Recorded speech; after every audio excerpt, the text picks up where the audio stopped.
की बड़ी खबर आपको बता रहे हैं। गंगा में इफ्तार पार्टी करने वाले लड़कों को कोर्ट में पेश किया गया, जहां वो फूट फूट कर रोने लगे, हाथ जोड़कर जज के सामने रिहाई की भीख मांगने लगे। आपको बता दें कि पुलिस ने कोर्ट में ये बताया है कि ये जो लड़के थे उन्होंने इस नाव को हाईजैक किया। जब नाविक ने इन्हें मना किया, इनके इफ्तार पार्टी या हड्डियां फेंकने पर विरोध दर्ज किया, रोक टोक की, तो उसे भी इन लड़कों ने धमकी दी कि उसे मारा पीटा जाएगा। और उसके बाद जानबूझकर ये वीडियो बनाकर सोशल मीडिया पर पोस्ट किया गया। इस पर और अपडेट्स के लिए मेरे साथ मौजूद है मेरे सहयोगी नवेंदु सर। सर, नाविक को धमकी दी गई जब उन्होंने रोक टोक किया, तो ऐसे में ये क्या दिखाना चाहते थे? क्या ये अपनी ताकत का प्रदर्शन करना चाह रहे थे? देखिए, अब इस मामले को लेकर बहुत बड़े बड़े खुलासे हो रहे हैं। फिलहाल ये जो 14 जिहादी हैं ये जेल में हैं। कोर्ट ने इनको 14 दिन की न्यायिक हिरासत में भेज दिया है। जैसा कि आपने बताया कि सुनवाई के दौरान ये लोग रो रहे थे, ये खबर पूरी तरह से सही है। जैसे ही जज ने अपना फैसला सुनाया, ये लोग वहीं पर रोने लगे और कहने लगे हमारी तो ईद खराब हो गई, और एक एक करके सारे लोग रोने लगे। लेकिन जज ने कहा ये हिंदुओं की आस्था से जुड़ा मामला है और इसमें ऐसी ऐसी धाराएं लगी है जिसके तहत जब तक सुनवाई पूरी नहीं होगी तब तक इनको जेल में रखना ही जरूरी है, हिरासत में रखना ही जरूरी है। इन लोगों ने बहुत कोशिश की, इनके परिजनों ने बहुत कोशिश की, यहां तक कि इनके वकीलों ने बहुत कोशिश की। इन लोगों ने इतना ही नहीं किया, दूसरे पक्ष के वकीलों को धमकी दी, कोर्ट रूम में धमकी दी, और यहां तक कि उनको गाली गलौज तक किया। इनके जो समर्थन में वहां पर लोग थे, आप देखिए कि दूसरे पक्ष के वकील का बयान भी सामने आया। वो कह रहे हैं कि हमें खुलेआम कोर्ट में डराया धमकाया जा रहा है। अब बात आ रही है कि नाविक को लेकर क्या कुछ बयान नए सामने आए हैं। तो जो नाव का चालक था उसने इन लोगों को बिठाने से इनकार कर दिया। उनको मालूम चला, उसके बाद इन लोगों ने उस नाविक पर दबाव डाला, उसके साथ जबरदस्ती की। बहुत बार मना करने के बाद भी इन लोगों ने नाविक की बात नहीं सुनी और ये लोग जबरदस्ती नाव को गंगा में लेकर के गए और बकायदा पहले मस्जिद की वीडियो शूट की, जो मस्जिद वहां से नजर आ रहा था, उसके बाद गंगा का वीडियो दिखाया और फिर इफ्तार पार्टी जो ये कर रहे थे उसका वीडियो बनाया। यानी एक पूरी सोची समझी रणनीति के तहत ये जिहादी अपने मंसूबे को कामयाब कर रहे थे। पहले मस्जिद को दिखाना, फिर मां गंगा को दिखाना और उसके बाद वहां पर खाना, झूठियां फैलाना। और इससे समझ में आता है कि इनकी मानसिकता सिर्फ और सिर्फ हिंदुओं को टारगेट करने की थी, हिंदुओं को भड़काने की थी और हिंदू धर्म के ऊपर यह दिखाने की थी कि हम खुलेआम हिंदू धर्म का अपमान कर सकते हैं। बहुत सारे चौंकाने वाले खुलासे हुए हैं। अब इन लोगों की रिहाई फिलहाल तो मुश्किल नजर आ रही है। बहुत सारे लोग इनके पक्ष में बैटिंग भी कर रहे हैं, लेकिन असली सवाल यहां यही है, इन लोगों ने ऐसा क्यों किया? तो इन लोगों ने ऐसा इसलिए किया क्योंकि इनको पता था कि अगर ये ऐसा करेंगे, इसके बाद अगर बवाल मचेगा भी मचेगा, तो उसके बाद बहुत सारे राजनीतिक दल हैं, बहुत सारे नेता हैं, राहुल गांधी, अखिलेश यादव जैसे, जो इनके समर्थन में आएंगे। और वो देखने को मिल भी रहा है। आप देखिए अखिलेश यादव के स्टेटमेंट को, आप देखिए इमरान प्रतापगढ़ी के स्टेटमेंट को। ये लोग सीधे सीधे कह रहे हैं कि बनारस पुलिस की गलती है, ये देश में मुसलमानों को धमकाया जा रहा है, डराया जा रहा है, इसमें गिरफ्तार करने जैसी बात क्या थी? जबकि दूसरी तरफ हिंदू समाज खुलकर इसका विरोध कर रहा है, यहां तक कि मुस्लिम धर्मगुरु इसका विरोध कर रहे हैं। ये क्यों नहीं समझ पा रहे कि इनके इफ्तार पार्टी से किसी को दिक्कत नहीं थी, लेकिन गंगा नदी में जिस तरीके से हड्डियां फेंकी गई उस पर ये सारा विवाद खड़ा हुआ है, फिर भी इस इफ्तार पार्टी का समर्थन हो रहा है। ये लोग सब समझ रहे थे, इनको सब कुछ मालूम है कि ये ऐसा करेंगे तो विवाद होगा, हिंदू आक्रोशित होंगे, समाज में ये मैसेज जाएगा कि ये लोग अराजकता फैला रहे हैं। लेकिन इन लोगों का मकसद ही यही है। इन लोगों ने सोच लिया था कि इसी चीज को अंजाम देना है ताकि बहुसंख्यक समाज की भावनाओं को आहत किया जाए। वही मैं कह रहा हूं कि जब मुस्लिम समाज खुलकर इसका विरोध कर रहा है, शहाबुद्दीन बरेलवी मौलाना जो हैं उन्होंने विरोध किया है और कहा है कि ये सारे जाहिल हैं, इनको इस्लाम के बारे में कुछ ही पता नहीं है। बहुत सारे मुस्लिम मौलाना हैं, उन्होंने कहा है कि इन लोगों ने जो गलती की है वो बहुत शर्मनाक है और पुलिस ने जो कार्रवाई की है वो बहुत सही किया है, क्योंकि अभी रमजान का पाक महीना चल रहा है और अब ईद का त्यौहार पूरे दुनिया में मनाया जा रहा है, कल भारत में भी है। तो ऐसे में इस बीच में इन लोगों ने इतनी बड़ी हिमाकत की, और वो भी कहां?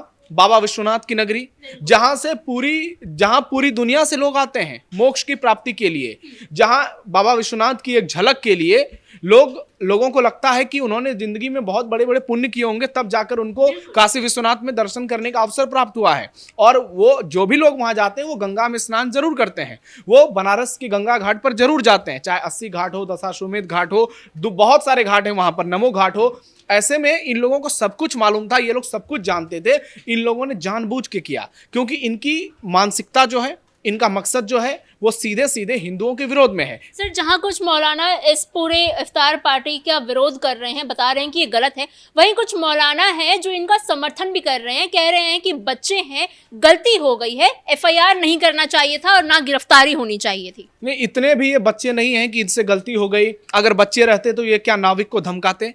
क्या ये पहले मस्जिद का वीडियो बनाते, फिर माँ गंगा का वीडियो बनाते और फिर जूठा खाकर गंगा नदी में फेंकते?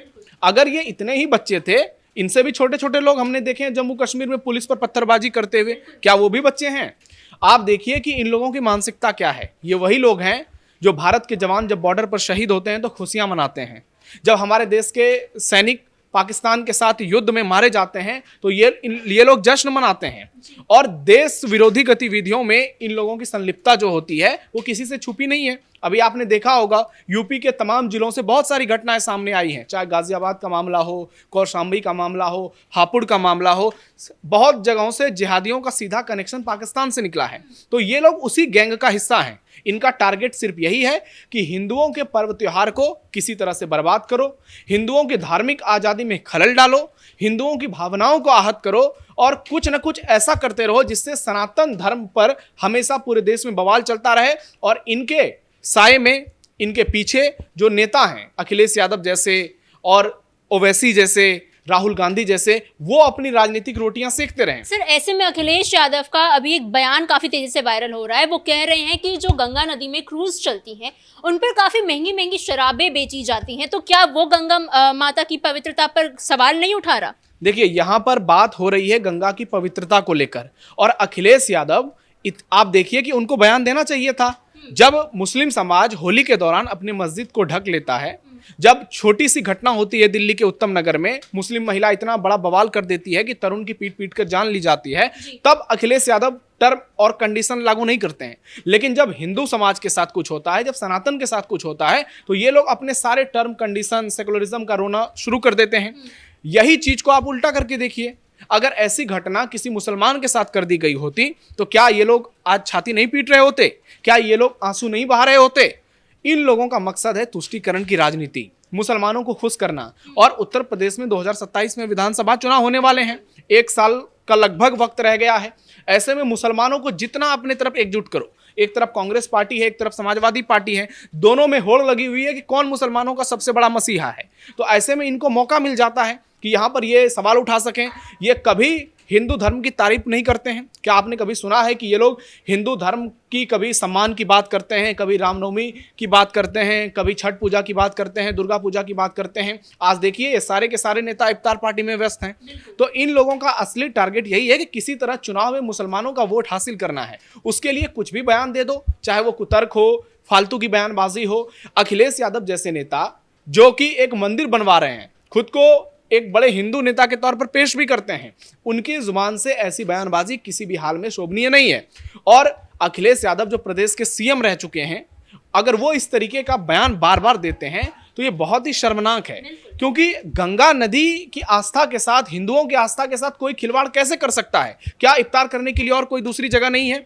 क्या दुनिया इतनी बड़ी नहीं है? कहा ना संभल के सीओ ने, ईरान चले जाओ, वहां इफ्तार मनाओ। सर, ऐसा भी सुनने में आया है कि बनारस में ऐसी इफ्तार पहली बार देखी गई है। आज से पहले कभी गंगा नदी में या घाट के किनारे या किसी मंदिर के पास कभी भी ऐसी इफ्तार पार्टी नहीं हुई थी। ये उकसाने की कोशिश है क्या? देखिए, ये गजवाए हिंद की जो राजनीति चल रही है भारत में, जो भारत को खोखला करने की एक बहुत बड़ी साजिश चल रही है, दुबई, पाकिस्तान, कहां से इसका कनेक्शन है, ये उन्हीं गतिविधियों में शामिल लोग हैं। आप देखेंगे बहुत सारे ऐसे व्हाट्सएप ग्रुप हैं जो ये तय करते हैं कि कहां पर कौन जिहादी हमला करेगा। अभी गाजियाबाद से जो लोग गिरफ्तार हुए हैं, उनके टारगेट पर नोएडा के मंदिर थे, दिल्ली के मेट्रो स्टेशन थे, वैसे ही इनके टारगेट पर मां गंगा है।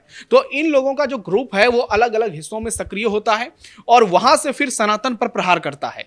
इसलिए अब वक्त आ गया है कि ऐसे लोगों के खिलाफ कड़ी कार्रवाई हो, सोशल मीडिया पर लोग इनके एनकाउंटर की मांग कर रहे हैं, लोग इतने ज्यादा आक्रोशित हैं, वो कह रहे हैं कि इनका सीधा एनकाउंटर होना चाहिए, इनके घर पर बुलडोजर एक्शन होना चाहिए। कई लोग सीधे फांसी की मांग कर रहे हैं, क्योंकि इन लोगों ने भारत के सनातन समाज का सीधे तौर पर उनकी भावनाओं को आहत किया है। और आप देखिए कि अगर गंगा में जाकर इफ्तार कर लिए, उतना किया तो किया, अब जो खुलासे हो रहे हैं कि डराया धमकाया, जान से मारने तक की धमकी दे दी, तो ये सब बहुत बड़ी साजिश का हिस्सा है। और अभी आने वाले समय में आपको इसमें बहुत सारे राज और खुल सकते हैं, और जब आखिरी सच्चाई सामने आएगी, जब इन आरोपियों के बारे में इनकी असली मंशा सामने आएगी, तब फिर बहुत सारी चीज़ों से पर्दा उठेगा और इसके तार हो सकता है किसी नेताओं के साथ भी जुड़े, किसी बड़े नेता के साथ भी जुड़े, पॉलिटिकल पार्टी से इनका कनेक्शन सामने आए। इसलिए अब देखना ये दिलचस्प होगा कि जब 14 दिन के बाद फिर से कोर्ट में मामला आता है तो फिर जज क्या फैसला देते हैं। लेकिन फिलहाल माहौल काफ़ी गर्म है, हिंदू संगठन प्रदर्शन कर रहे हैं, इन पर बड़ी कार्रवाई की मांग कर रहे हैं, और पूरे देश में आक्रोश है इसे लेकर। अब देखना ये होगा कि आगे इसमें क्या होता है। जी सर, इन तमाम जानकारियों के लिए धन्यवाद। कुल मिलाकर इस मुद्दे पर सियासत लगातार गर्माती जा रही है, नए नए खुलासे होते जा रहे हैं। अब तक ये जो 14 लोग हैं ये हिरासत में हैं। 1 अप्रैल को इस मुद्दे पर कोर्ट में फिर से सुनवाई होगी, देखना होगा कि क्या कोर्ट का आदेश आता है। फिलहाल इस ब्रेकिंग में इतना ही। कैमरा पर्सन रवि आर्य के साथ मैं समीक्षा तिवारी, कैपिटल टीवी, उत्तर प्रदेश।